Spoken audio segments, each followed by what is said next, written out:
Our next comic is a man who I didn't expect until very late, so this introduction is exactly the introduction I have on me so far. So welcome to the stage, Simon Whitaker!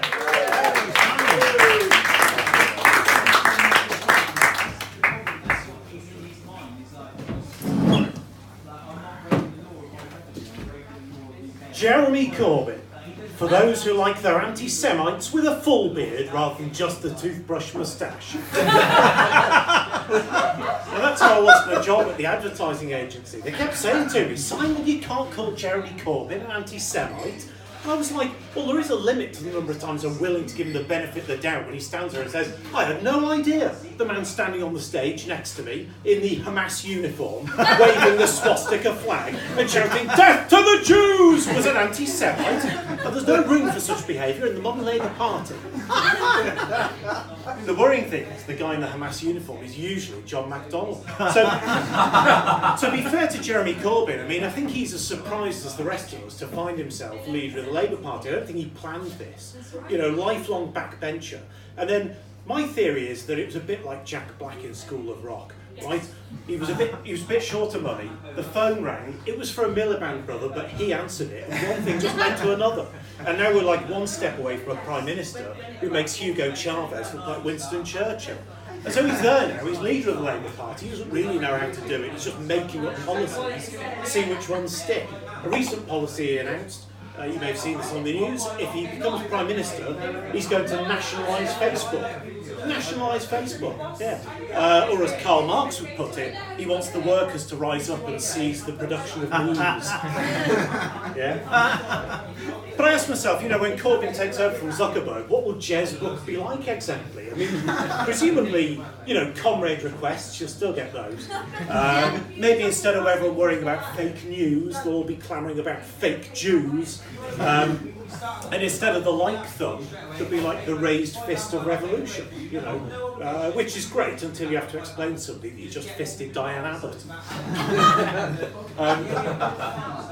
There's a mental image to put you off your stride. What was I talking about before I was talking about people who fisted Diane Abbott? Oh yes, Jeremy Corbyn. Right, so Jeremy Corbyn, bit of a clown. The fact that he's still getting airtime is testament to the absolute shower of shit that he's up against, isn't it? You've got Theresa May, a politician so grey and lifeless, she looks like she's recently licked the Skripal's doorknob. But the only good thing you can say about Theresa May is that she's the least worst option. You know, while Theresa May remains leader of the Conservatives, she is shielding us from an array of infinitely worse possibilities. Let me try and explain this. A few years ago, I had to help my dad with a plumbing project, and I spent an entire afternoon crouched in the corner of his bathroom, holding a wrench that was preventing a sewage pipe from flowing back into the house.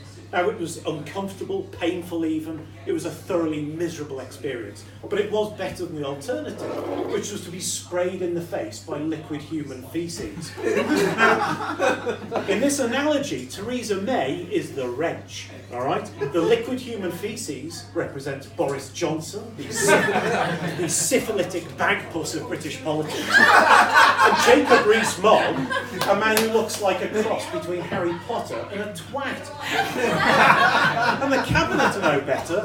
Karen Bradley, you may have seen this recently, made Northern Ireland Secretary, and she admitted in a magazine interview that when she was made Secretary of State for Northern Ireland, she hadn't realised that unionists would not vote for nationalist candidates and vice versa.